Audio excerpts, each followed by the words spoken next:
자, 구자준 기자. 엘리베이터가 아파트에서 요즘 여성을 노린 범죄가 굉장히 많이 일어나고 있습니다. 네, 하나씩 한번 설명을 드릴 예. 텐데요. 이것도 영상을 한번 먼저 보시죠. 지난 3일 서울 노원구 상계동에서 발생한 사건인데요. 화면을 보시면 검정 모자를 쓴 남성이 자정이 넘은 시각입니다. 이때가. 네. 젊은 여성 뒤를 바짝 따라가고 있죠. 근데 여성이 아파트를 들어가니까 뛰어가듯이 쫓아가서 엘리베이터를 타는 여성을 쫓아가서 엘리베이터 문이 닫히기 전에 황급히 올라탑니다. 그리고 나서는 CCTV 영상이 없습니다. 이후에 여성이 내리니까 남성이 그 방향을 응시하다가 따라가는 그 영상까지만 CCTV 영상이 저기까지만 있군요. 예, 그렇습니다. 이 남성이 여성 집 앞까지 쫓아가서 폭행한 걸로 알려졌거든요. 저기가 복도식 아파트였는데 남성이 복도에 CCTV가 없다는 걸 노린 걸로 추정이 됩니다. 경찰 출동 당시 남성은 도주한 상황이었는데요. 이후에 검거했지만 변호인을 선임한 후에 조사받겠다고 요청해서 돌려보냈습니다. 경찰은 남성을 상대로 성폭행이 목적이었는지도 조사할 예정입니다. 성폭행을 하려고 저렇게 했었다. 그러니까 결국은 그 시도는 하지 못했던 겁니까? 아직 그 목적이었다는 건 조사를 해봐야 알겠는데요. 네. 그 목적이었다는 게 만약 밝혀지면 혐의가 추가될 걸로 보입니다. 예. 의왕에서도 비슷한 사건이 있었다고요. 그렇습니다. 지난 5일이죠. 그러니까 상계동 사건이 있은 이틀 뒤입니다. 경기 의왕시에서 이번엔 백주 대낮에 낮 12시 반 정도로 알려졌는데 엘리베이터 안에서 일면식도 없는 이웃 여성을 끌고 가서 무차별 폭행한 남성이 있었습니다. 남성은 여성을 폭행한 뒤에 강제로 비상계단 쪽으로 끌고 가기도 했는데요. 여성의 비명을 듣고 이웃 주민들이 신고를 해서 경찰이 출동했고 남성을 현행범으로 체포했습니다. 피해 여성이 온몸에 멍이 들고 얼굴과 갈비뼈 등을 크게 다친 걸로 알려졌는데요.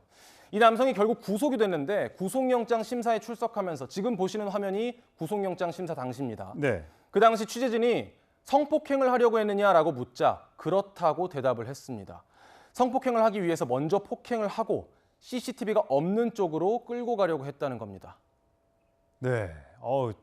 참 여성들 입장에서는 밤길도 무섭지만 저렇게 아파트 집에 다 와서 좀 안심이 들 텐데도 그 아파트 복도, 아파트 또 엘리베이터에서 저런 사건들이, 강력 사건들이 일어나다 보니까 굉장히 불안할 것 같은데 김홍남 전 의원은 네. 검사 출신이시니까 예. 그런 경우에 저런 경우에는 처벌을 어떻게 받습니까? 저거는 성범죄의 의도를 갖고 폭행이나 상해를 가했으면 이게 적어도 강간의 실행의 착수가 있다고 하죠, 법률적으로. 그래서 처벌 형량이 훨씬 올라가죠. 근데 대부분의 경우에는 그 부인하는 경우가 많습니다만 네. 폭행의 경위라든지 폭행 방법 그리고 그 사건 전체적인 그 과정을 봐서 이제 판단하는 경우가 많이 있습니다. 지금은 처벌 그 법정형이 많이 올라가 있는 상태인데 그럼에도 불구하고 범죄를 다 막을 수는 없겠죠. 그래서 보다 많은 곳에 CCTV의 설치나 이런 범죄 예방 활동이 좀 중요해 보입니다. 예.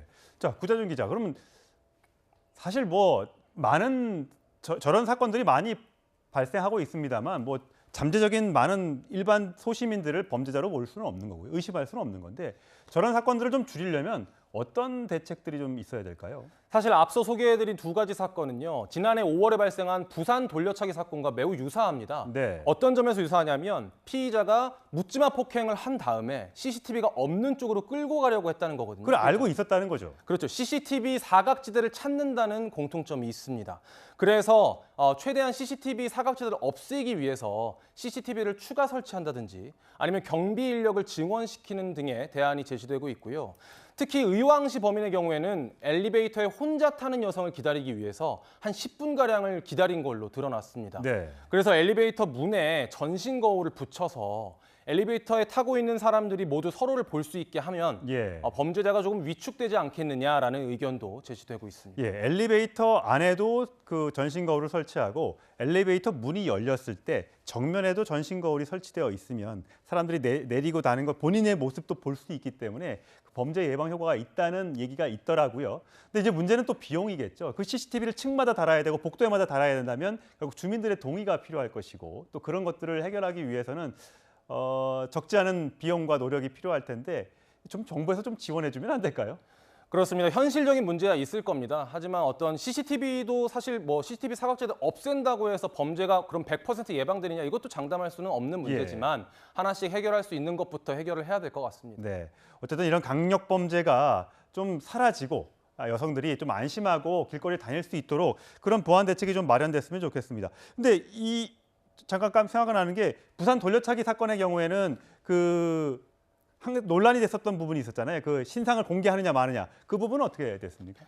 신상 공개 같은 경우에는요. 지금 강력 범죄에 대해서 신상 공개를 하는 걸로 대통령실에서 또 추진을 하겠다 이런 얘기도 있었고 그 강력 범죄자들의 신상 공개 위원회를 경찰에서 열기 때문에요. 경찰 조사 단계에서는 공개가 되는데 이게 법정에 가서 재판을 받는 중간에는 아직까지 할 수 있는 법안이 없는 거죠, 제도적으로. 그렇습니다. 법정에서도 피고인인 상황에서도 재판을 받으면서도 공개를 할 수 있도록 규정이 추진되고 있습니다. 예, 국회에서 관련 입법 논의가 진행되고 있으니까 물론 공개한다고 해서 완전한 범죄가 사라지는 건 아니겠습니다만 이런 제한적인 그 사람들을 예방할 수 있는 효과는 있다고 하니까 분명히 이번 국회에서 좀 추진이 제대로 됐으면 좋겠습니다.